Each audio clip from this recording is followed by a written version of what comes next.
여러분들 이제 창업하시려고 할 때 첫 번째 어떤 직종 하고 싶으세요? 제일 만만한 거. 보통 음식 장사 많이 하시죠? 음식 장사. 명필 들어갑니다. 80명 오셨으니까 처음 오신 분들 위해서 저의 그 현란한 글씨 보여드리겠습니다. 그 다음에 이제 두 번째가 아무래도 카페겠죠. 카페. 그 한 집 건너 하나 커피숍이잖아요. 그 다음에 프랜차이저 커피숍도 많은데 그 역설적으로 대한민국 우리나라 국민들이 커피를 먹는 인구는 점점 늘어나고 있습니다. 편의점이 제일 많겠죠. 그 가맹점 로얄티 떼고 그 다음에 임대료 렌탈비 빼고 인건비 뭐라고 그러지? 인건비 인건비 빼고 그 다음에 뭐 광고비 배달의 민족 그런 거 빼고 등등 해서 남는 돈이 한 달에 뭐 한 100만 원 전후 되더라고요. 이게 코로나 전이었습니다.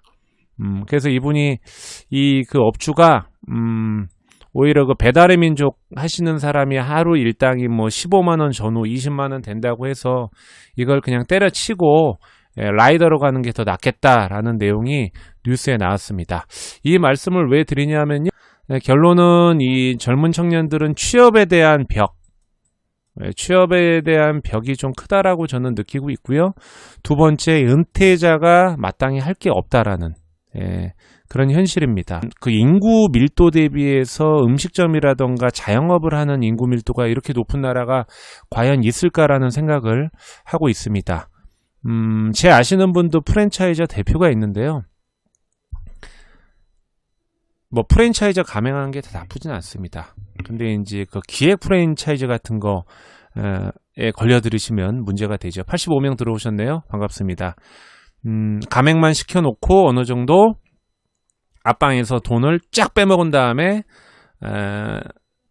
자기 회사 그냥 없애버리고 가맹한 사람만 낙동강 오리알되게 만들어 놓고 또 다른 프랜차이즈 만들고 이러한 집단들이 알게 모르게 조금 있습니다. 그러니까 그런 부분에 대한 폐에 대해서 좀 고민을 하셔야 되고요.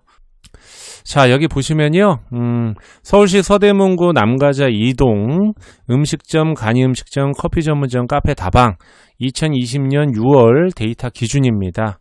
데이터가 절대 지표는 될 수 없는데요. 지금 여기 서대문구 남가자동 이 녹색으로 되어 있는 부분이 있습니다. 이 경상관이라고 써져 있는 학교 같아요.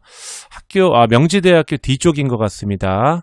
요 뒤쪽에 위험하다고 써 있습니다. 해당 경쟁권은 커피 전문점, 카페 다방 업종 창업 시 위험 등급으로 정책에 진입할 가능성이 내포되어 있다.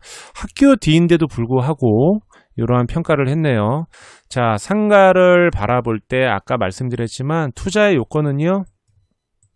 한 세 가지가 있습니다. 올근생, 소위 말하는 근린생활시설, 꼬마 건물이라던가 빌딩 말씀드리는 거고요.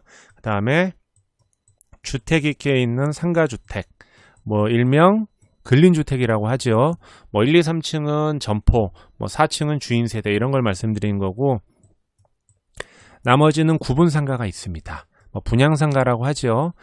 집합 건축물에 해당하는 여러분들이 이제 소액으로 예를 들어서 한 5억 서울 수도권 기준으로 했을 때 5억 미만으로 접근하시려고 하면은 구분상가로 접근을 하셔야 되고요. 5억에서 그 이상으로 가시는 분들은 상가주택 도전해 볼만 하고요. 그 다음에 이제 이런 꼬마 빌딩이라던가 올근생 건물 같은 경우는 아무래도 자기 자본 10억 정도는 있어야 기본적으로 좀 들어갈 수 있다. 분양 모델하우스 가시면 여러 명들의 사람들이 있고 데스크가 있고 난리 아닙니까? 사세요, 뭐 하세요, 좋습니다. 개발 계획 있고 난리에 GTX 어쩌고 저쩌고 난리에 사면 대박.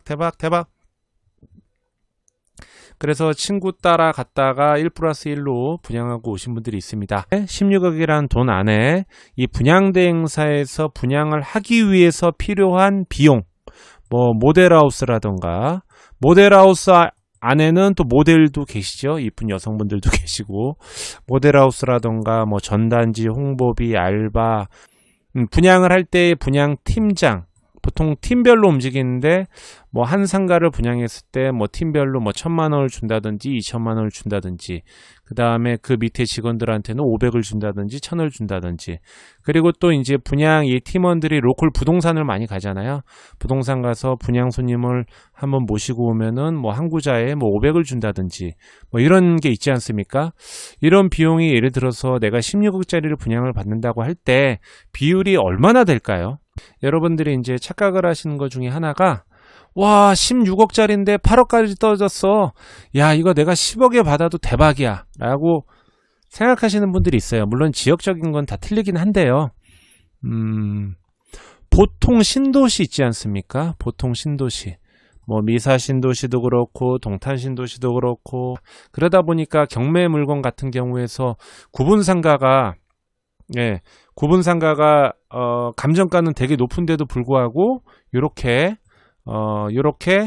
49%까지 떨어지는데도 불구하고 입찰을 안 한 이유는 현 시세 대비해서 감정가가 과대하게 평가됐다는 게 그때 당시에 청라 신도시의 16억이 맞다라고 형성돼 있던 분양가 그 당시에는 맞을 수 있겠으나 그래서 우리 아까 구분상가 중에 경매 물건 나온 거 보시면 중구에 있는 헬로 에이페임이나 구로동에 있는 테크노 테크노마트 구이동에 있는 테크노마트 전통적으로 경매 물건 많이 나오잖아요.